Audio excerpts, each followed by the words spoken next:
Bonjour. Pourquoi la décentralisation coince-t-elle au Cameroun depuis 1996?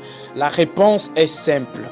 Elle risque de faire baisser le pouvoir du régime de Yaoundé et réduire les budgets à détourner ou à engager dans les gabegies financières.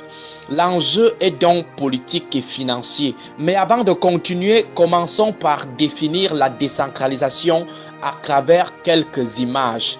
La décentralisation est comme la multiplication des buffets lors d'une fête pour éviter les bousculades et permettre à tous les invités de bien se servir sans avoir à attendre dans de longs rangs.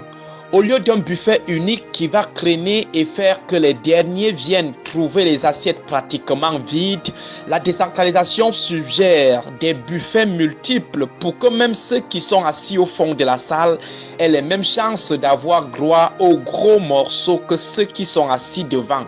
On permet ainsi à toutes les populations regroupées en collectivités territoriales décentralisées d'avoir rapidement et équitablement accès à la nourriture nationale que sont les ressources de l'État, les ressources économiques comme le budget et les projets de développement, les ressources politiques et administratives comme les postes administratifs et les nominations, en permettant à chacun de se servir d'abord à partir de là où il est assis, c'est-à-dire à partir des ressources locales de chez lui.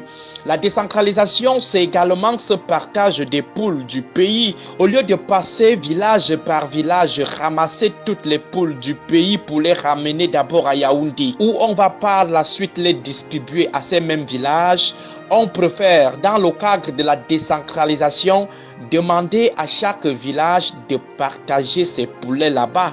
Partage assuré par les chefs de village que sont les maires dans le cadre des communes et les présidents des conseils régionaux dans le cadre des régions. Et s'il y a un village qui n'en a pas suffisamment, ceux qui en ont lui viennent en aide. Dans ce partage, l'État régule, contrôle et s'occupe de la péréquation. Un tel système de gestion de l'État ne peut que poser des problèmes à ceux qui ont toujours nourri la boulimie du pouvoir et de la captation des ressources de l'État. Cela pose en gros deux problèmes au clan au pouvoir. 1. Il ne veut pas perdre le pouvoir de distribution des poulets aux populations en laissant les villages le faire. Les chefs de village risquent de devenir plus puissants que lui et il ne sera plus rien. Ici, c'est la causalité politique. 2. Le régime ne veut pas perdre sa mainmise sur les ressources de tout le pays. Les fameux 5 000 milliards de Dieudonné et Somba, le régime ne veut pas perdre la centralisation de tous les poulets entre ses mains au risque de ne plus avoir de quoi détourner. C'est donc un enjeu purement égoïste qui justifie les réticences dans l'implémentation de la décentralisation. Il faut torpiller le processus d'allocation des compétences et des ressources aux collectivités dans le but de faire perdurer au mieux le système de prévarication de toutes les ressources du pays et de continuer à régner au mieux sur l'ensemble du territoire national. Le bâillonnement des citoyens en leur refusant toute autodétermination, toute liberté est le même qu'on applique aux regroupements territoriaux des citoyens. Il est clair que l'ordre jacobiniste de Yaoundé ne donnera jamais de gaieté de cœur le pouvoir aux collectivités territoriales décentralisées.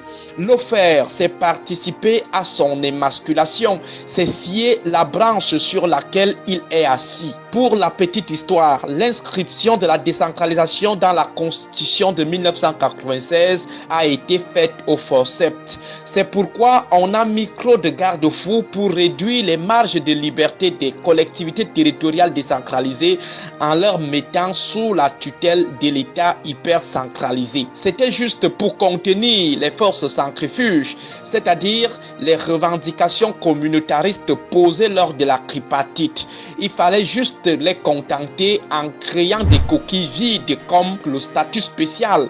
Aujourd'hui, même pas 9% des 15% décidés au lendemain du grand dialogue national.